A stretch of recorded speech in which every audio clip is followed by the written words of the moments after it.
پھر دوبارہ حبشہ کی ہجرت کیا۔ نبی کریم صلی اللہ تعالیٰ علیہ وسلم کا یہ جانثار ہجرت پر ہجرت کرتا رہا۔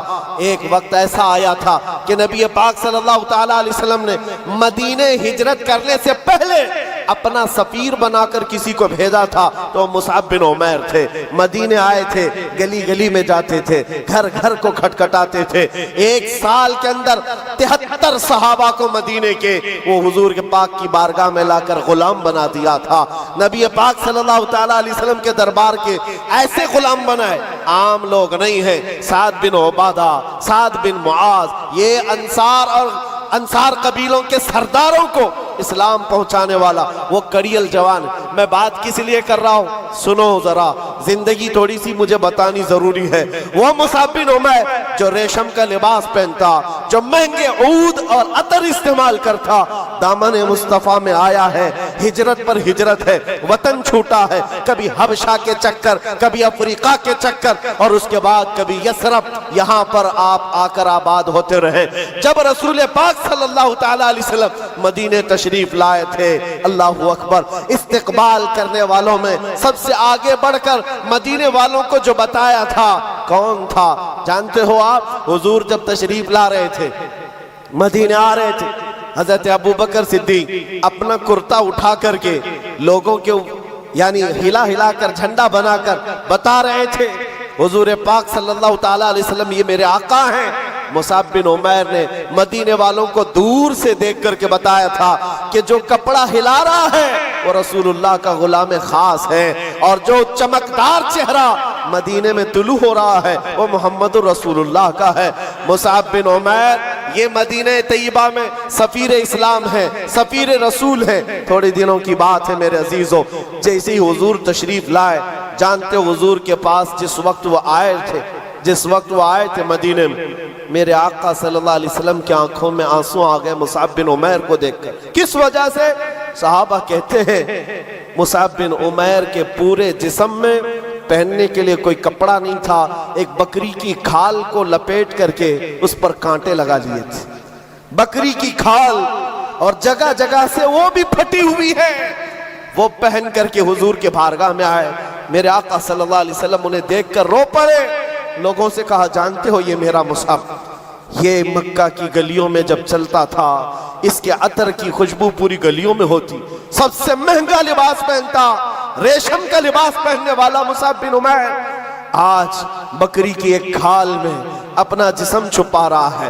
عزیزان گرام وقار، ساری عیش کی زندگی ترک کیا تھا صرف اسی گلی کے لیے، پھر کے گلی گلی تباہ، ٹھوکریں سب کی کھائی کیوں، دل کو جو عقل دے خدا تیری گلی سے جائے کیوں۔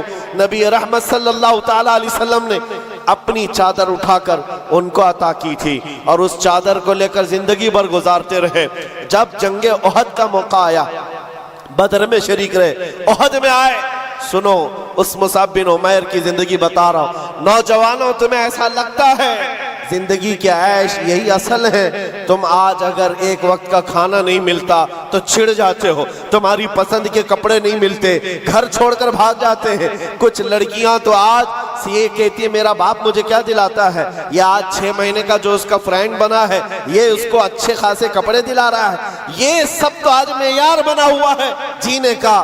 اس مصعب بن عمیر کی زندگی صرف اس لیے بتا رہا ہوں، عیش و عشرت کو ترک کیا تھا اس رسول پاک صلی اللہ تعالیٰ علیہ وسلم کی غلامی میں۔ جانتے ہو احد کے میدان میں ایک وقت ایسا آیا کہ شیطان نے افواہ گرم کر دی تھی کہ محمد رسول اللہ کا انتقال ہو گیا صلی اللہ علیہ وسلم۔ معاذ اللہ، جیسی یہ خبر پھیلی صحابہ کرام کی 2 جماعتیں ہو گئی، 2 جماعتیں کیسے؟ بعض صحابہ نے کہا آپ تلوار اٹھا کر کے کیا کریں گے، چلو مدینے واپس چلتے ہیں۔ حضور پاک صلی اللہ تعالیٰ علیہ وسلم کا اگر انتقال ہو گیا، وصال ہو گیا ہے تو کیا کریں گے؟ کچھ تو تلوار اٹھانے کو یہ کہہ کر چھوڑ دیے، اور لیکن دوسری جماعت یہ تھی جو یہ کہہ رہے تھے کہ ٹھیک کہا تم نے، رسول پاک صلی اللہ علیہ وسلم کے پاس ان کے بعد تلوار اٹھا کر کرنا کیا ہے؟ لیکن مصعب بن عمیر کا ایک جملہ تھا جو احد کے میدان میں گونج رہا تھا، اے لوگوں یہ کیوں نہیں سوچتے رسول اللہ کے بعد جینے کا کیا مطلب ہے؟ اگر رسول اللہ نہیں ہے تو پھر جی کر کے مطلب کیا، اٹھاؤ تلوار۔ تو یہ چند لوگوں کی جو جماعت کی سپہ سالاری کر رہے تھے اس وقت میدان میں مصعب بن عمیر جھنڈا ہاتھ میں پکڑا تھا۔ قمیہ نام کا ایک دشمن ان کے مونڈے سے تلوار مونڈے کو کاٹ دیا، کندھے سے ہاتھ کاٹ دیا۔ جھنڈا رسول اللہ کا جس کے ہاتھ میں ہے وہ ہاتھ کا کٹ جانا گویا کہ جھنڈا نیچے آ جائے۔ مصعب بن عمیر کا ایک ہاتھ کٹا، جھنڈا بائیں ہاتھ میں اٹھا کر کھڑے ہوئے۔ رسول اللہ کا جھنڈا گرنے نہیں دے رہے تھے، اور جب بائیں ہاتھ میں ان کا جھنڈا آیا تو وہی ظالم نے بائیں ہاتھ کو کہنی سمیت کاٹ دیا۔ جھنڈا یا تو اس ہاتھ میں ہو سکتا ہے یا اس ہاتھ میں۔ تاریخ اسلام کی سچے اور آگ کی وہاں گردانی کرو، سرگردانی کرو تو پتا چلے مصعب بن عمیر نے کٹے ہوئے بازوؤں سے اس پرچم کو پکڑا تھا، سینے میں دبا کر، اپنی ٹھوڑی کے نیچے دبا کر حضور کے پرچم کو نیچے نہیں آنے دینا چاہتے۔ جس کے ادھر کا بازو کٹ گیا ہو، ادھر کا ہاتھ کٹ گیا ہو، کٹے ہوئے ہاتھوں سے۔